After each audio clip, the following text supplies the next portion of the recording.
Hello friends, welcome to our channel smile Pathshala. आज हम इस वीडियो में आपको क्लास 4th का एक तारा बुक का मैथ्स का हमने सीखा और समझा पार्ट 2 समझाएंगे। तो देखिए, इस स्टार्ट होता है। फर्स्ट क्वेश्चन है 2/3 को छायांकित कीजिए। हमें जो चित्र दिया हुआ है इसमें हमें 3 पार्ट्स हैं। इनमें से 2/3 को हमें छायांकित करना है। हम कैसे करेंगे? हम टोटल 3 में से किन्हीं भी 2 पार्ट को इस तरीके से शेडेड कर देंगे, ठीक है, छायांकित कर देंगे। अगला है 3/8 को छायांकित कीजिए। देखिए, तो इसमें टोटल कितने पार्ट हैं? देखिए 1 2 3 4 5 6 7 8 8 खाने हैं। 8 में से हम किन्हीं भी कोई से भी 3 हिस्सों को छायांकित कर देंगे ऐसे, ठीक है। अगला है 4/7 को छायांकित कीजिए। देखिए टोटल कितने हैं? 1 2 3 4 5 6 7। इन 7 में से हम किन्हीं भी 4 पार्ट्स को छायांकित कर देंगे। देखिए हमने करके दिखाया है। अगला है 6/10 को छायांकित कीजिए। टोटल इसमें 10 हैं, 10 पार्ट्स हैं। देखिए 1 2 3 4 5 6 7 8 9 10। जो नीचे की संख्या होती है वो कुल भाग होते हैं, ऊपर की संख्या है उन्हें हमें छायांकित करना है। कैसे करेंगे? देखिए, किन्हीं भी 6 बॉक्सेस को हम छायांकित कर देंगे, ठीक है। अगला है इसमें छायांकित भाग को भिन्न के रूप में लिखिए। तो क्या है कि टोटल 4 पार्ट हैं और 3 भाग हैं जो छायांकित हैं, ठीक है। तो हम कैसे लिखेंगे? छायांकित भाग बटा कुल भाग, 3/4 भिन्न आ जाएगी। ये हमने लिख के बताया है। अगला है छायांकित भाग को भिन्न के रूप में लिखिए। तो इसमें कितने भाग हैं? 1 2 3 4 5 6 7 8। टोटल 8 हैं और छायांकित कितने हैं? 1 2 3। 3 छायांकित पार्ट हैं। तो कैसे लिखेंगे? छायांकित भाग बटा टोटल पार्ट, 3/8 हमारी भिन्न हो जाएगी, ठीक है। देखिए लिखा हुआ है। अगला है दी गई आकृतियों में छायांकित भाग को भिन्न के रूप में लिखिए। तो पहला है, देखिए कागज़ की पट्टी है। इसमें टोटल कितने पार्ट हैं? देखिए 1 2 3 4 5। अब छायांकित कितने हैं? 1 2 3। तो 3/5 आ जाएगा, ठीक है। ये रोटी है। रोटी में 4 पार्ट किए हुए हैं टोटल, और 1 पार्ट को छायांकित किया आ जाएगा भिन्न, 1/4, ठीक है। अगला है चॉकलेट। चॉकलेट में कितने पार्ट हैं? देखिए 1 2 3 4 5 6 7 8 9 10। 10 तो टोटल पार्ट हैं और छायांकित कितने हैं? 1 2 3। 3 छायांकित हैं। भिन्न क्या हो जाएगी? 3/10, ठीक है। देखिए अगला है ग्लास। ग्लास में टोटल 1 और 2 पार्टीशन किए हुए हैं और छायांकित कितना है? 1। तो कितना हो जाएगा? 1/2 इसकी भिन्न हो जाएगी, ठीक है। अगला है उचित स्थान पर छोटे बड़े और बराबर का चिन्ह लगाइए। देखिए 3/4 और 1/4, इसमें बड़ी भिन्न कौन सी है? 3/4, तो बड़े का चिन्ह आ जाएगा। 2/8 और 1/4, इसमें क्या है? दोनों बराबर है। कैसे हैं? देखिए हल करेंगे हम। कैसे हल करेंगे? 2/8 को हम अगर 2 से भाग करेंगे तो हमारा आता है 1/4। 1/4 बराबर 1/4 हो गया ना बराबर, ठीक है। अगला है 5/6 और 3/6। ये भाग नहीं होंगे किसी से भी, और 5/6 इसमें बड़ी है तो हमें बड़े का निशान आ जाएगा। 5/8 और 7/8, तो इसमें 7/8 बड़ी है, 5/8 छोटी है, तो इसमें ये वाला निशान आ जाएगा, ठीक है। अगला है दी गई भिन्नों में से सबसे छोटी भिन्न पर सही का चिन्ह लगाइए। तो हमें भिन्न दी हुई है 5/7, 4/7 और 6/7। तो सबसे छोटी भिन्न क्या है? 4/7। इस पर सही का निशान लगा देंगे। अगला है 3/8, 5/8 और 7/8। तो इनमें सबसे छोटी भिन्न क्या है? 3/8। इस पर सही का निशान लगा देंगे। अगला है 3/11, 5/11, 9/11। इनमें देखिए सबसे छोटी भिन्न कौन सी है? 3/11। इस पर सही का निशान लगा देंगे। अगला है 3/5, 7/5, 2/5। इनमें सबसे छोटी भिन्न कौन सी है? 2/5। तो इस पर सही का निशान लगा देंगे, ठीक है।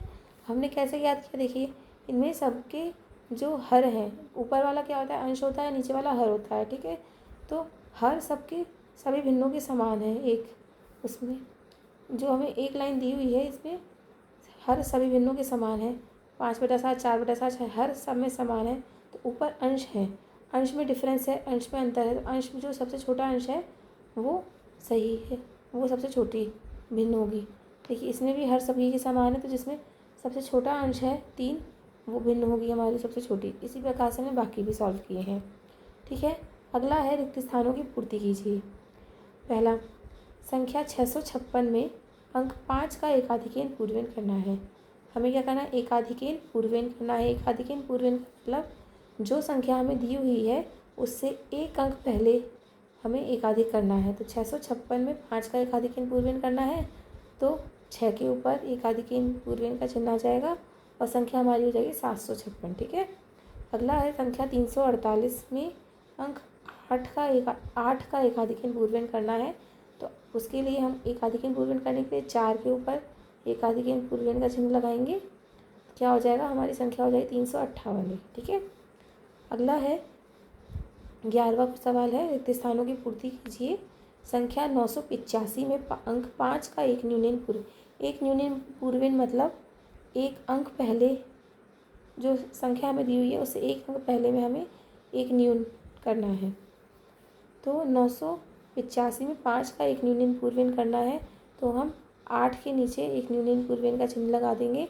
संख्या क्या हो जाएगी, 975। 8 में से एक हट जाएगा। संख्या 615 में एक का अंक एक न्यूनन पूर्वेन करना है, तो एक से पहले 6 है, 6 के नीचे हम एक न्यूनन पूर्वेन का चिन्ह लगा देंगे। तो क्या हो जाएगा, 515 हमारी संख्या आ जाएगी। ठीक है, इस प्रकार से ये भी सवाल सॉल्व होता है। रिक्त स्थानों की पूर्ति कीजिए। अगला सवाल है 3 का परमित अंक। परमित अंक क्या होते हैं, किसी भी संख्या में जो संख्या जोड़ने पर 10 हमें प्राप्त होता है वो उसका परमित अंक होता है। जैसे 3 का परमित अंक क्या होगा, 7। 3 में 7 जोड़ेंगे तो 10 आएगा, तो 7 इसका परमित अंक होगा। ठीक है, 8 का परमित अंक 2 होगा। ठीक है, अगला सवाल है संख्याओं के पैटर्न को पहचान कर रिक्त स्थान की पूर्ति कीजिए। पैटर्न है 15, 45, 135। तो इसमें क्या हो रहा है, 3 से गुना हो रहा है। ऐसे देखिए 15 को 3 से गुना करेंगे 45 आएगा, 45 को 3 से गुना करेंगे तो 135 आएगा, फिर 135 को आप 3 से गुना करेंगे तो 405 प्राप्त होगा, और 405 को 3 से गुना करेंगे तो 1215 प्राप्त होगा। इसी प्रकार से हमारा ये पैटर्न पूरा हो जाएगा। अगला है 1000, फिर अगला आपको ज्ञात करना है, फिर 250, 250, फिर अगला आपको ज्ञात करना है। तो क्या है, हम इसमें प्रत्येक संख्या को 2 से भाग करेंगे तो हमें अगली संख्या प्राप्त होगी। जैसे देखिए 1000 को आप 2 से भाग करेंगे, 2 पंजे 10, 0 और ये दोनों 0, तो 500 आ जाएगा। यहाँ 500 लिखेंगे। 500 में आप 2 का भाग लगाएंगे वापस से, देखिए तो 2 दूनी 4, 1 बचा 0, 2 पंजे 10, 0 और अगला उतारेंगे 0, 250। 250 अगली संख्या आपको जो दी है वो प्राप्त हुई। इसी प्रकार आप 250 में 2 का भाग लगाएंगे तो 125 प्राप्त होगा। तो ये इसमें हम 2 का भाग लगाएंगे प्रत्येक संख्या में, हमें अगली संख्या प्राप्त होगी। इसी प्रकार से हमारे पैटर्न पूरा होगा। अगला है दिए गए पैटर्न को समझकर रिक्त स्थानों की पूर्ति कीजिए। तो देखिए हमें 26 दिया हुआ है, 11 दिया हुआ है, 10 दिया हुआ है, 5 दिया हुआ है, 6 दिया हुआ है। यहाँ पर हमें रिक्त स्थान की पूर्ति करनी है। तो 10 और 5, देखिए 5 और 6 11। ठीक है, तो अब हमें क्या करना है, 10 और 5 को जोड़ने पर वो संख्या आनी चाहिए, हमें यहाँ पर वो संख्या आनी चाहिए 10 और 5 को जोड़ने पर प्राप्त हो और 26 और 11 के अंतर से प्राप्त हो। मतलब फिर 10 और 5 को जोड़ने पर जो संख्या प्राप्त होगी उस संख्या को 11 में जोड़ने पर हमें 26 प्राप्त होना चाहिए। ठीक है, 10 और 5 15, 15 और आप 11 को जोड़ेंगे तो वो 26 प्राप्त होगा। तो हमारा ये उत्तर सही है। इससे आपकी जांच भी हो गई उत्तर की। ठीक है, अगला है आपको 13 दिया हुआ है, 17 दिया हुआ है, 32 दिया हुआ है, 60 दिया हुआ है। हमें एक तो ये संख्या ज्ञात करनी है और एक ये संख्या ज्ञात करनी है। ठीक है, तो हम कैसे करेंगे,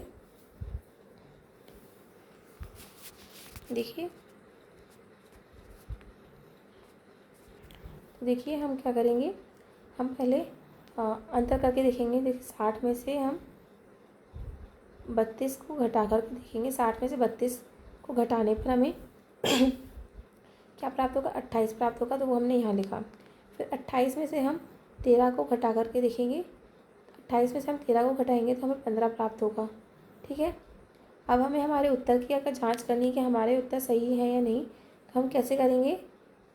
देखिए 13 और 15 को जोड़ने पर 28 प्राप्त हो रहा है, 15 और 17 को जोड़ने पर हमें 32 प्राप्त होना चाहिए, हो रहा है, और 32 और 28 को जोड़ने पर हमें 60 प्राप्त होना चाहिए।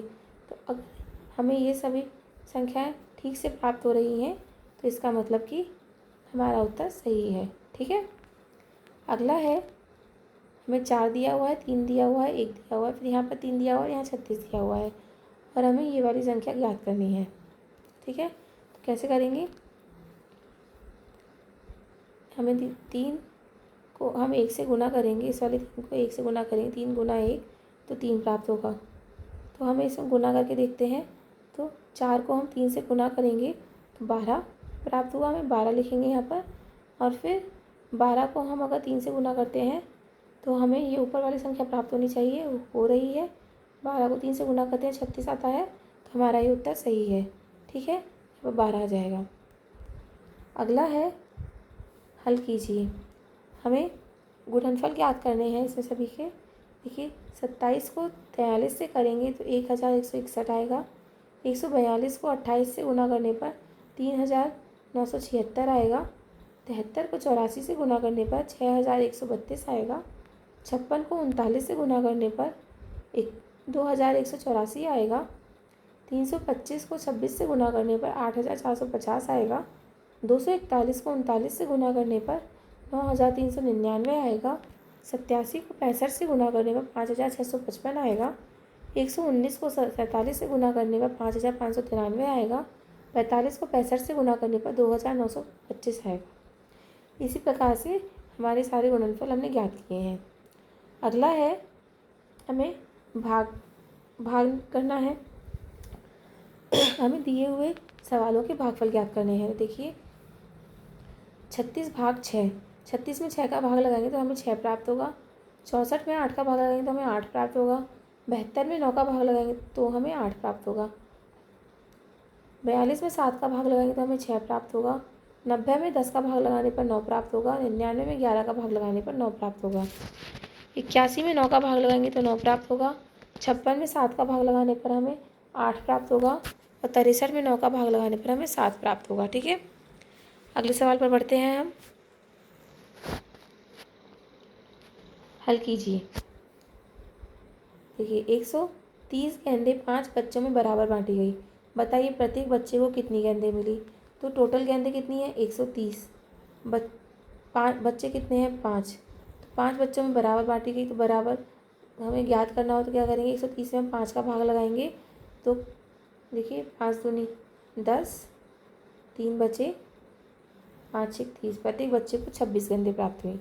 ठीक है, देखिए अगला है, एक विद्यालय के पुस्तकालय में 48 पुस्तकें हैं, यदि हर रैक में 8 पुस्तकें रखी जाती हैं तो कितनी रैकों की आवश्यकता है। टोटल कितनी पुस्तकें हैं 48, एक रैक में कितनी रखी जाती हैं 8, 48 में हम 8 का भाग लगा देंगे तो हमें क्या ज्ञात होगा 6, तो हमें 6 रैकों की आवश्यकता है। ठीक है, अगला है, 210 आमों को 7 टोकरी में बराबर बराबर रखा गया, हर टोकरी में कितने आम रखे गए 200, टोटल आम कितने हैं 210, और टोकरी कितनी है 7, एक टोकरी में आमों की संख्या ज्ञात करनी है तो क्या करेंगे 210 में हम 7 का भाग लगा देंगे।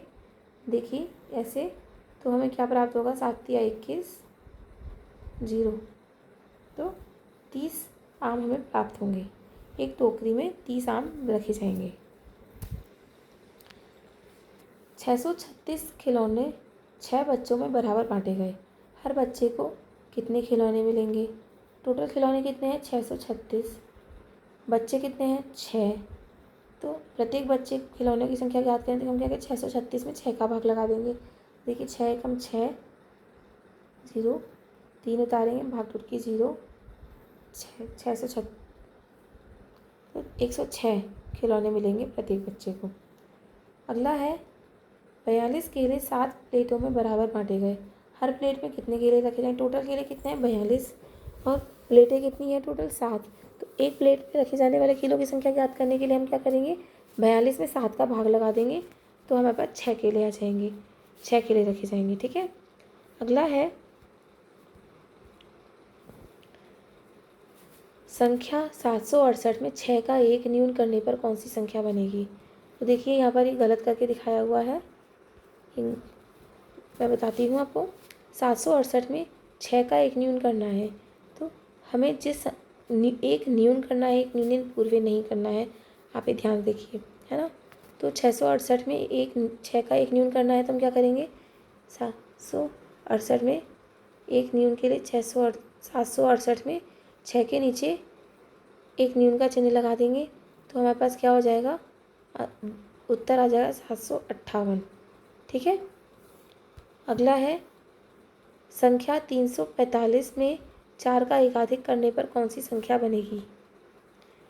345 में 4 का एकाधिक करना है, मतलब 4 के ऊपर एकाधिक का चिन्ह लगेगा तो हमारे पास संख्या आ जाएगी 355।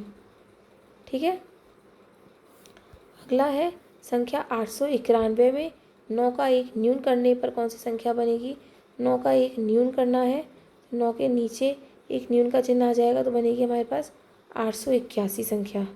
ठीक है, ये नहीं है। अगला है संख्या 230 में 0 का एकाधिक करने पर कौन सी संख्या बनेगी? 0 का एकाधिक करना है तो 0 के ऊपर एकाधिक का चिन्ह लगेगा तो 231 हो जाएगा। ठीक है। तो इसी प्रकार से हमारा ये हमने सीखा समझा पार्ट 2 पूरा होता है। होपफुली आपको वीडियो पसंद आया होगा। हमारे चैनल से जुड़े रहिए। आगे की वीडियोस के लिए हमारे चैनल से जुड़े रहिए। हमारे चैनल को लाइक कीजिए, शेयर कीजिए, सब्सक्राइब कीजिए। धन्यवाद।